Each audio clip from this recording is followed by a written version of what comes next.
Hello everyone, this side Divya Tanwar. अभी recently मैंने अपना एक यूट्यूब चैनल बनाया है यूपीएससी विद दिव्या तंवर, ताकि मैं यूपीएससी की प्रिपरेशन में एस्पायरेंट्स की कुछ हेल्प कर सकूं। तो यूपीएससी की तैयारी के दौरान सभी एस्पायरेंट्स के दिल में मतलब कि मन में कुछ ऐसे डाउट्स होते हैं जो वो चाहते हैं कि किसी से पूछें या कैसे क्लियर करें। जैसे पहला डाउट होता है कि दिल्ली आना कितना ज़रूरी है। तो मुझे ऐसा लगता है कि दिल्ली आने और यूपीएससी में सिलेक्शन होने में कोई सीधा संबंध नहीं है।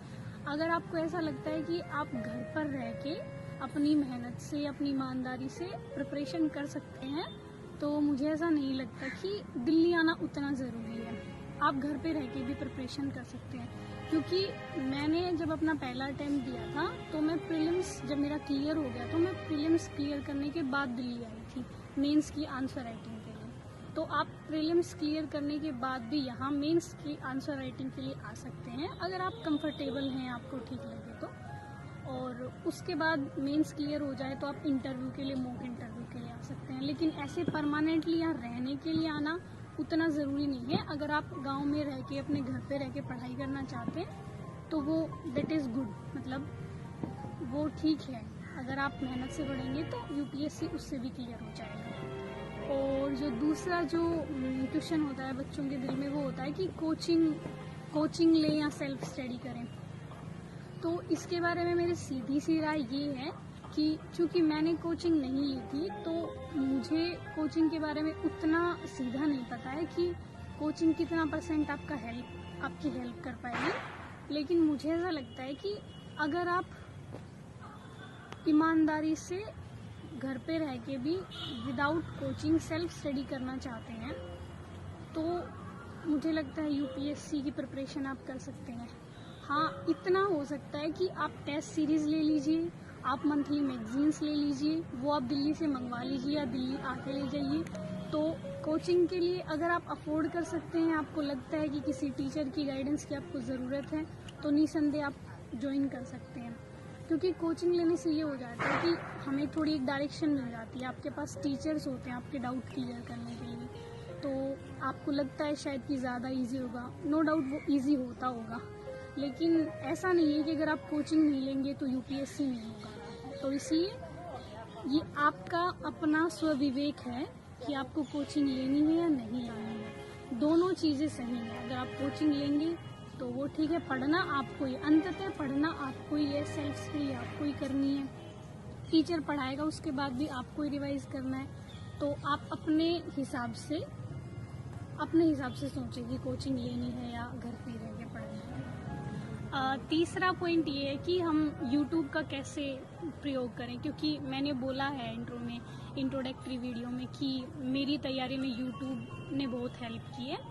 तो YouTube का आप ऐसे हेल्प कर सकते हैं कि जैसे आप एनसीईआरटी पढ़ रहे हैं या आप कोई बुक पढ़ रहे हैं, तो उसमें जो टॉपिक आपको नहीं आ रहा है वो टॉपिक आप YouTube पे देखिए। किसी ने तो जरूर वो एक्सप्लेन कर रखा होगा, किसी भी टीचर ने। तो जिसका आपको सही लगे आप कोशिश करिए कि वहाँ से आप वो टॉपिक देख लें। मैंने तो 1-2 पूरे सब्जेक्ट यूट्यूब से पढ़े थे, जैसे इन्वायरमेंट है और इकोलॉजी, थोड़ा इन्वायरमेंट एंड इकोलॉजी पढ़ा था। इसके अलावा इकोनॉमिक्स थोड़ा सा पढ़ा था मैंने।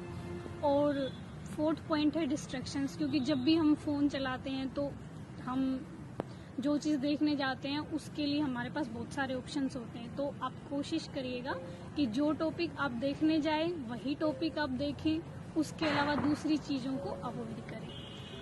5th पॉइंट है कि जो मुझे लगता है सबसे ज़्यादा इम्पोर्टेंट है, और बहुत सारे एस्पायरेंट्स पूछते हैं कि मैम स्ट्रेटेजी बता दीजिए।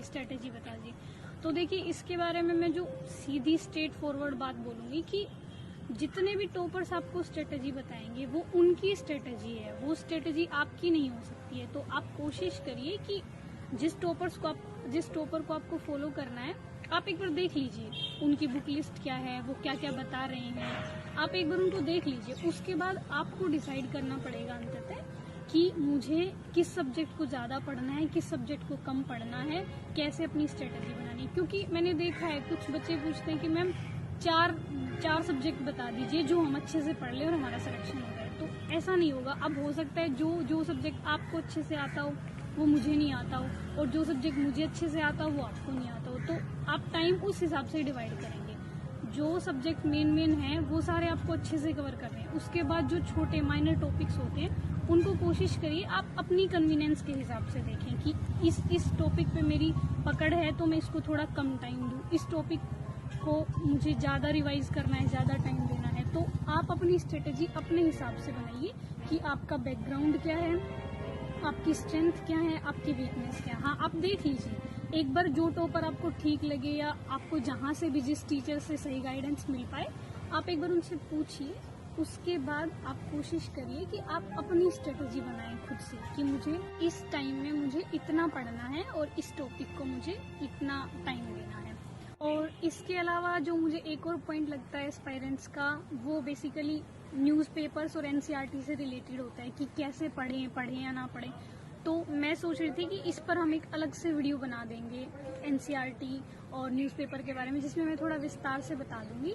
तो लेकिन फिर भी इसमें मैं इतना बता सकती हूँ कि न्यूज़पेपर पढ़ना है, न्यूज़पेपर तो आपको मस्ट है, वो आपको पढ़ना ही है।